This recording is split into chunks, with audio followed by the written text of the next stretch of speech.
তারপর আমাদের যিনি মুখ্য অতিথি মুখ্য কারি হযরত মাওলানা কারি একে মঞ্জুর আহমদ সাহেব, ওনাকে আদরণীয় জানাবেন আমাদের মাদ্রাসার শিক্ষক হাফিজ ও কারি মাওলানা নজমুল হক সাহেব।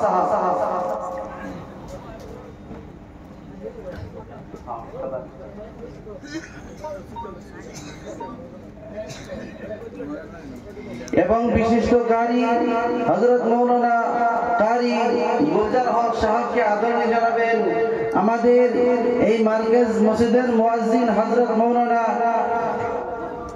মৌলভী মোহাম্মদ মতিউর রহমান সাহেব।